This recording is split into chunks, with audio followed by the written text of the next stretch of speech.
ko alam. Naramdaman mo? Hindi eh. Naman ako nag-ano bago ito. Ay, so ano? Sumisira.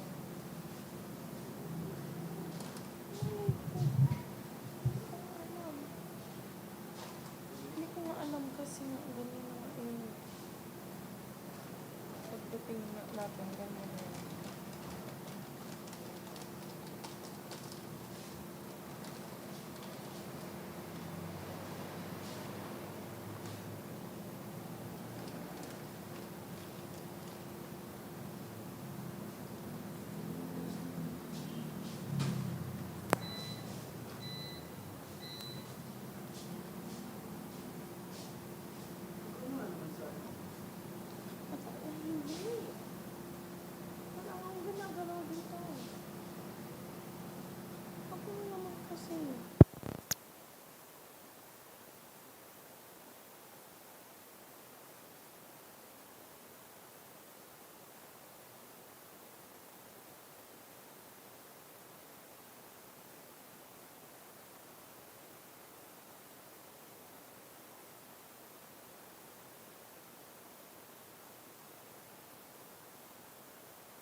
Maray na hapon po sa inyong mga tugang.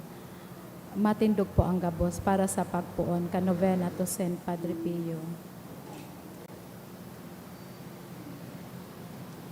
In the name of the Father, the Son, the Holy Spirit. Amen. Prudence and Pio of Pietrelcina, you had a great devotion to the souls in purgatory, for whom you offered yourself as a victim to remit their punishments. Please pray for us and ask God to send us the same concern, compassion, and love that you had for these souls. And this way, we will also contribute to reducing their suffering, and with our sacrifices and prayers, gain for them their necessary indulgences. Efficacious Novena to the Sacred Heart of Jesus. Please kneel. O my Jesus, you have said, truly I say to you, ask and it will be given to you. Seek and you will find. Knock and it will be opened to you. Behold, I knock. I seek and I ask for the grace of.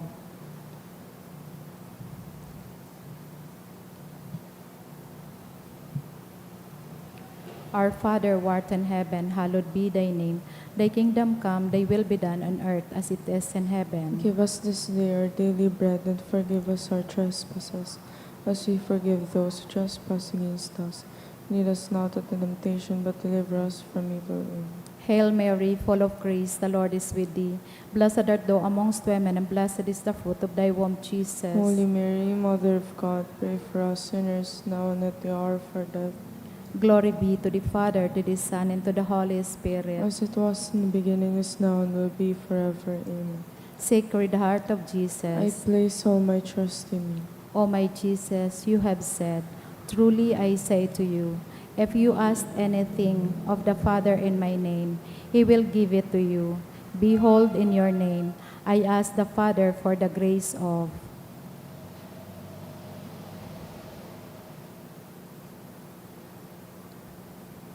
Our Father, who art in heaven, hallowed be thy name. Thy kingdom come, thy will be done on earth as it is in heaven. Give us this day our daily bread, and forgive us our trespasses, as we forgive those who trespass against us. Lead us not into temptation, but deliver us from evil. Amen. Hail Mary, full of grace, the Lord is with thee. Blessed art thou amongst women, and blessed is the fruit of thy womb, Jesus. Holy Mary, Mother of God, pray for us sinners, now and at the hour of our death. Amen. Glory be to the Father, to the Son, and to the Holy Spirit. As it was in the beginning, is now, and will be forever. Amen. Sacred Heart of I Jesus, place all my trust in you. O my Jesus, you have said, truly I say to you, heaven and earth will pass away, but my words will not pass away. Encouraged by your infallible words, I now ask you for the grace of.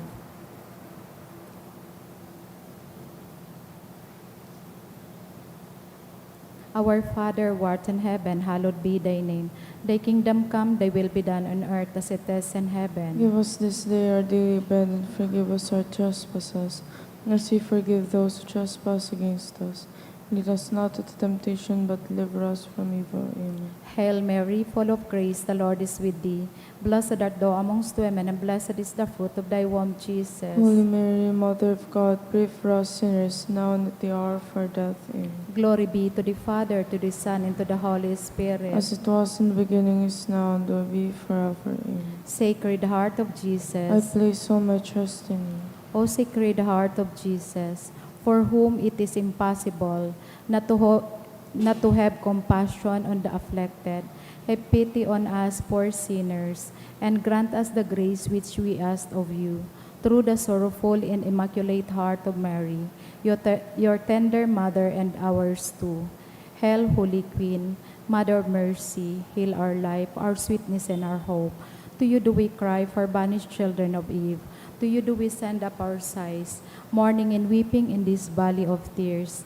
Turn then, most gracious Advocate, your eyes of mercy toward us, and after this our exile, show unto us the blessed fruit of thy womb, Jesus. O clement, O loving, O sweet Virgin Mary, Saint Joseph, foster Father of Jesus, Pray for us. prayer through the intercession of Saint Pio of Pietrelcina. Dear God, you generously blessed your servant, Saint Pio of Pietrelcina, with the gifts of the Spirit. You mark his body with the 5 wounds of Christ crucified as a powerful witness to the saving passion and death of your Son. Endowed in the gift of discernment, Saint Pio labored endlessly in the confessional for the salvation of the souls, with reverence and intense devotion and the celebration of the Mass. He invited countless men and women to a greater union with Jesus Christ and the sacrament of the Holy Eucharist. Through the intercession of Saint Pio of Pietrelcina, I confidently beseech you to grant me the grace of. State your petition here.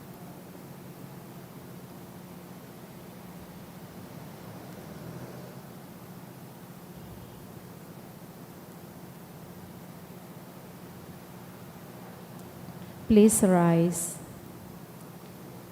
Let us pray. O God, you give Saint Pio of Pietrelcina, Capuchin priest, the great privilege of participating in a unique way in the passion of your Son. Grant me through his intercession the grace of, which I ardently desire, and above all, grant me the grace of living in conformity with the deal of Jesus, to arrive at the glory of the resurrection. Glory be to the Father, to the Son, and to the Holy Spirit. As it was in the beginning, is now, and will be forever. Amen. Prayer of Saint John Paul II to Saint Pio. Teach us also, we pray, humility of heart, so that we may be among the humble, to whom the Father in the Gospel promised to reveal the mysteries of His kingdom. Obtain for us the eyes of faith that will help us recognize in the poor and suffering the very face of Jesus. Support us in our hours of trouble and trial, and should we fall, let us experience the joy of the sacrament of forgiveness. Teach us the tender devotion to Mary, Mother of Jesus and our Mother. Accompany us in earthly pilgrimage toward the blessed homeland, where we too hope to arrive to contemplate forever the glory of the Father, the Son, and the Holy Spirit. Amen. Please kneel. May the Lord, the intercession of Saint Padre Pio, bless us, protect us from all evil, and bring us to everlasting life. Amen. Litany. Prayer after hope. Stay with me, Lord, for it is necessary to have you present so that I do not forget you. You know how easily I abandoned you. Stay with me, Lord, because I am weak and I need your strength, that I may not fall so often. Stay with me, Lord, for you are my life, and without you I am without meaning and hope. Stay with me, Lord, for you are my light, and without you I am in darkness. Stay with me, Lord, to show me your will. Stay with me, Lord, so that I can hear your voice and follow you. Stay with me, Lord, for I desire to love you evermore and to be in your company always. Stay with me, Lord, if you wish me to be always faithful to you. Stay with me, Lord, for as poor as my soul is, I wish it to be a place of consolation for you, a dwelling of your love. Stay with me, Lord, for it is getting late. The days are coming to a close and life is passing. Death, judgment, and eternity are drawing near. It is necessary to renew my strength, so I will not stop along the way. For that I need you. It is getting late and death approaches. I fear the darkness, the temptations, the dryness, the cross, and the sorrows. Oh, I need you, my Jesus, in this night of exile. Stay with me, Lord, because in the darkness of this life, with all its dangers, I need you. Help me to recognize you as your disciples did at the breaking of the bread, so that the Eucharistic communion be the light which disperses the darkness, the power which sustains me, the unique joy of my heart.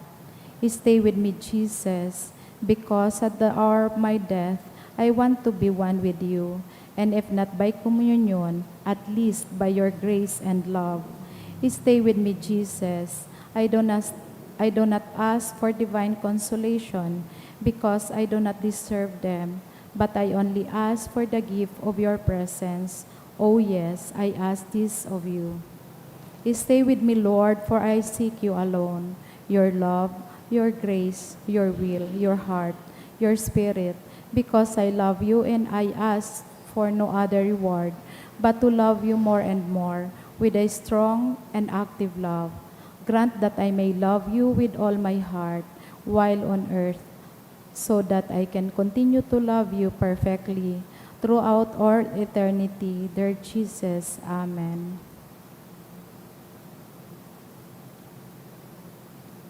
May the Lord, through the intercession of Saint Padre Pio, bless us, protect us from all evil, and bring us to everlasting life. Amen. Oratio Imperata. Pamibi para sa katuninongan sa kinaban. Mahihirakon asin maugayo na ama.